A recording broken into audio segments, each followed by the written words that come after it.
Hey, what's going on, guys? I just want to say that I'm going towards 200, my 200th video. I want to hit it before the end of this year on YouTube. So yeah, continue to support me, share and subscribe.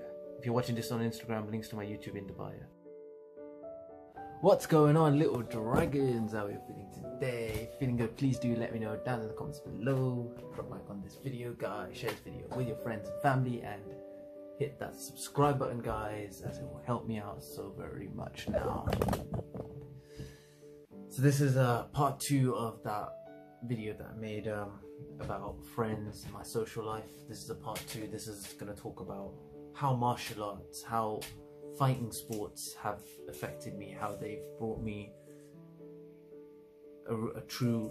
they've given my life a true meaning, and how much it means to me, and how much I respect it. So let's go. So I started martial arts. I started karate at the age of it's 2007. So I think I was 9 years old when I started. My mum forced me to get into that. She was like, "Oh, look at you. You're really skinny. You're really weak.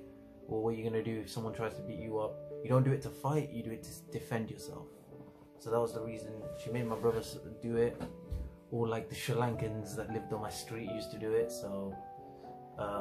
So they made me do it as well. I don't think I enjoyed it at the time. I think they were a bit. I don't think they were as strict as they should have been. But they're the reason they taught me that at the young age. So even right now, I can't get out of that habit. Because in karate, when they punch, they go like that and they twist. They twist with all their punches. But now in kickboxing, we don't teach that. It's not twisting, it's just straight punching and hooks and stuff. But here it's like you twist at the last second. So all these things, it's kind of different to what. So that's what my habit since I learned that. And I am actually a black belt. I did the black belt grading. They made me pay the money for it. I did the grading and I passed, and I got the certificate, and they gave me the belt, and I never went to a lesson after. I got it at the age of 13. I worked extremely hard, and I got it at the age of 13 from that club. So, but see, a lot of people think a black belt is like a top level thing. It's the top level in the thing. It's actually not. That's like saying degree is the top level thing. No, degree is the basic thing that you need to get the job, for that job. It's the same thing as black belt. Black belt is the basic thing that you need to call yourself a fighter in that field. It doesn't just mean you're a fighter. It doesn't mean you're the greatest fighter in the world. It just means you have gotten that level. You are a fighter in that particular martial art. So for me, it was just karate. So I am black belt. So I am in that particular martial art. I am a beginner. I've just began. It is the beginning. That's what black belt is. But I didn't carry on going because we had to move to Coventry. Honestly speaking, I didn't really take martial arts that seriously. I just did it because my parents made me do it. When I was here, when I was in when I came to Coventry in 2012, there was a kung fu film that inspired me. It was an Indian film. It really inspired me to learn martial arts, and that really got me thinking, like, what am I going to do if someone tries to attack me on the streets? If I'm walking down the street, someone just decides to mess me up, what am I going to do? I need to be able to defend myself without using a weapon. I need to use my hands. I need to use what's around me to defend myself. So that's why I got more into kung fu. And the more I started watching kung fu and all that, the one name that kept coming into my ears is Bruce Lee. So I started watching him, and I took him as inspiration. And at the same time, there was this other kid in my class. He didn't really like me, but there was this one kid that I just thought he was so cool. He was so unique, and he's like really good with martial arts and stuff at the time. So with him and stuff, with his martial arts and stuff, I was watching him, and he also liked Bruce Lee. So Bruce Lee was the name that I went for. So who is Bruce Lee? What is Bruce Lee? How did he fight? And that's the path that I started to take. Okay, we need to stretch every single day. We need to throw these kicks. We need to be crazy with all these kicks. So that was the reason that I relearned all the things that I've learned from karate Plus, I started improving my kicks. I started stretching more, started practicing. But then I started to realize, like, without a coach, without learning a martial art, I can't really master it. Without actually putting it into action, without actually practicing it with people, I wouldn't be able to be good at that martial art. So therefore, I tried to find the closest sport was kickboxing. I think I asked around, I did my research, and I found that kickboxing was the sport that utilizes punches and kicks and sparring and tournaments and that, and it's more real. But most karate tournaments, the ones that I did especially, they're not really real combat. You're not really hurting each other. It's not like blood and all of that going into it. With kickboxing and boxing, they're like real combat. So I wanted to do one of those. So at the age of 15, I went to a kickboxing academy. There's also another reason why I went to kickboxing, and when we were hitting the bags, this is another thing. All this stress, all this anxiety that other people give me. I got, as I said in the last video, I got bullied when I was younger. When someone says something to me, when other people make me angry, right? I used to take all of that energy inside. I used to bring in that energy and I exert that energy in the gym, on the bags. I stopped beating up the bags. I stopped putting I trained like a psychopath. From the age of 15, even till today, but mostly from the age of 15, I started and I've been training like a freaking psychopath every time I go to the gym. Just hitting the bags and all the energy, just jumping up, hitting the floor as hard as I can, trying to endure as much martial arts as I can. But then I started to understand I was really aggressive as a fighter. Also, at the age of 16, at the age of 15, the kickboxing guy that I went to, he actually moved somewhere else. And then instead of finding a place straight away, I waited until I finished my GCSEs, and then after that I was free. I was 16 and I was free. That time I was free to do whatever I wanted, and I wanted to put all of that, I wanted to dedicate it 100% into martial arts, into kickboxing. And I found this place that I go to now, Saibudo, and they said that they teach karate, kickboxing and kung fu, which was a perfect mix for me. And they're like, we do street defense. So I went to them, trained by myself. I subscribed to his YouTube channel called Fight Tips. I learned, I started studying martial arts, I started doing all of that. I was getting beaten up in the gym, I was losing fights, doing tournaments. I was not going to go unless I was ready. I was practicing, I was sparring. There's people from different clubs, there's older people, younger people, strong people, there's people that are really built. I learned and I learned and I learned. I learned to fight different people. I tried to find out how my body moves. I tried to practice like just dances. One thing I learned about martial arts, fight sports, is any form of exercise, any form of way you're moving your body is going to be useful. Just running is going to be useful as a fighter. So anything that you do with your body is going to be useful. Any way you move your body, any form of exercise, even swimming in a way, is going to be useful as a fighter. So for me, I was practicing more dancing sort of stuff, parkour. I was stretching, I was practicing yoga. All of these things come together just to make me a better fighter. I thought it improves me as a fighter. So I used that, I used as much knowledge as I can to put into my fights and to try to beat people, or to try to figure people out. When I was about 19, I had an accident. A guy kicked me in sparring. I did not expect this. We'll go in light contact. He kicked me straight in the jaw and he knocked me out, and there was blood bursting out my ear. And I had to go to the hospital and sort that out. For that reason, I wasn't able to fight in the tournament that I was supposed to fight in. He's a really nice guy. I really like him. Unfortunately, he's in jail now. God. But he's in jail now. Unfortunately, he was a really sweet guy. Just that one time, he didn't mean to do it.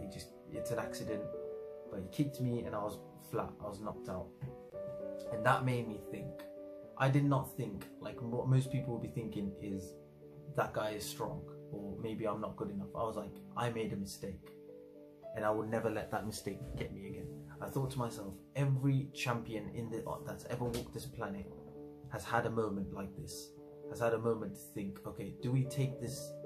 This is something bad just happened. How do I take it? Do I just take it as I've been knocked out, so I'm not good enough for this, or this is a challenge? If I can break this, it means I am great.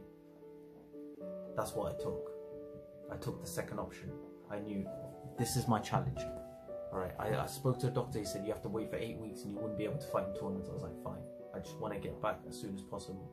In that time, since I couldn't do any high intensity exercises, I was just practicing conditioning. I was conditioning my abs, I was conditioning my arms, I was making myself stronger so I can swallow a lot more punches from him. And then I made a decision. I'm going to be a defensive fighter. I've been an aggressive fighter all through my teenage. I've always been so aggressive. I've always I was always trying to chase my opponent around the ring. Now I'm gonna be like, you come to me.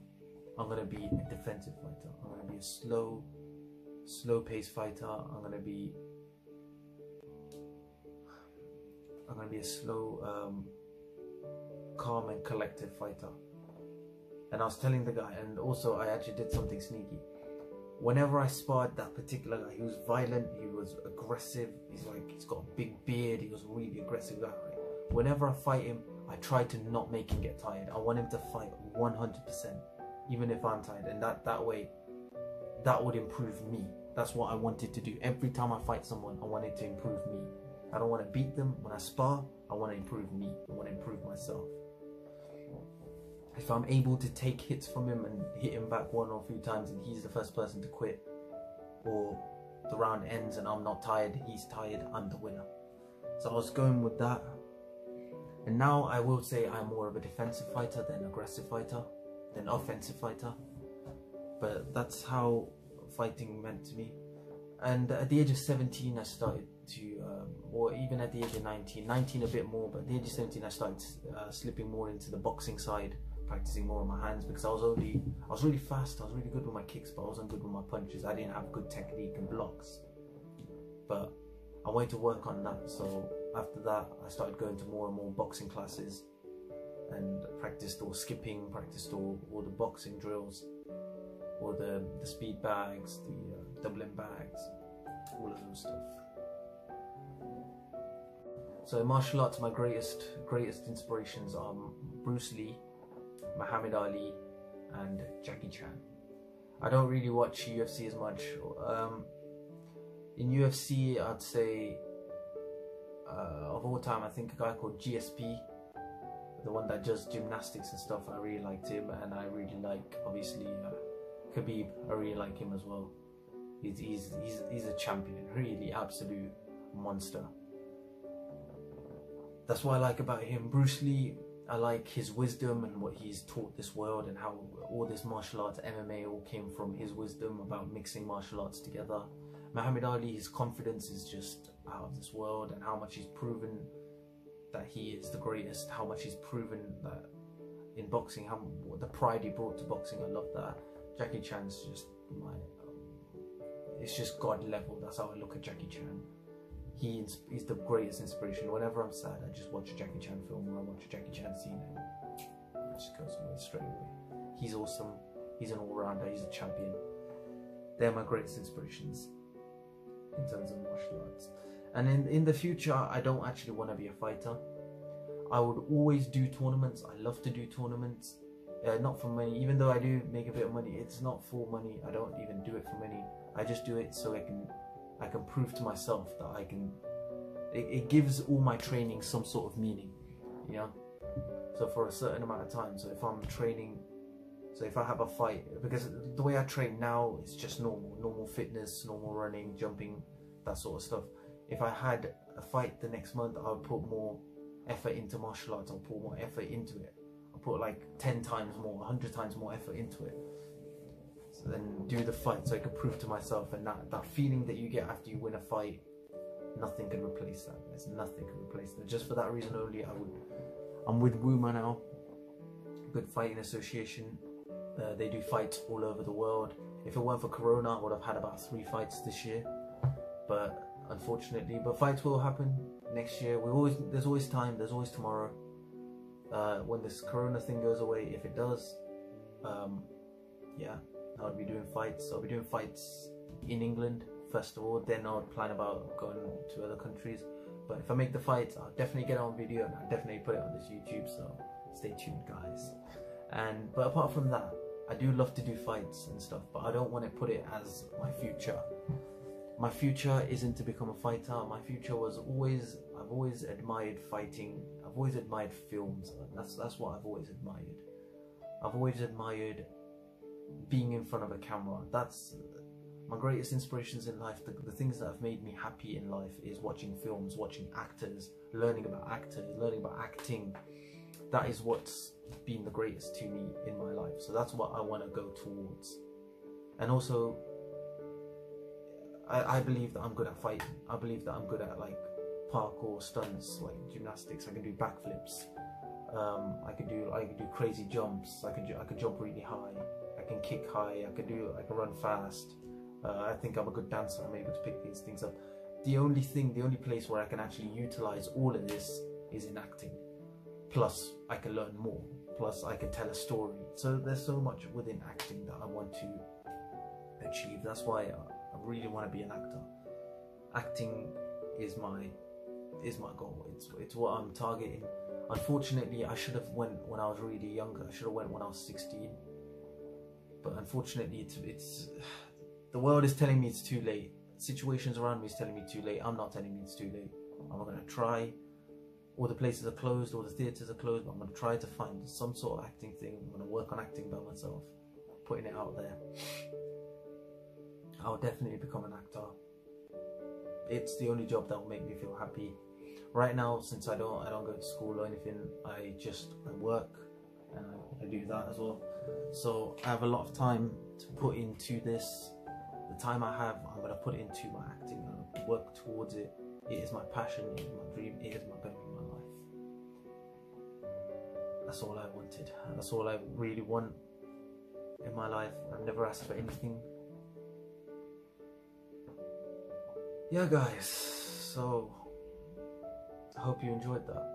Yeah, I hope you enjoyed that video, guys. If you liked it, drop a like, let me know down in the comments below. Share this video and hit that subscribe button, guys, as it will help me out so very much. I love you all. Take care, guys. Stay home, stay safe, stay blessed, stay awesome. And I'll see you in the next video, guys.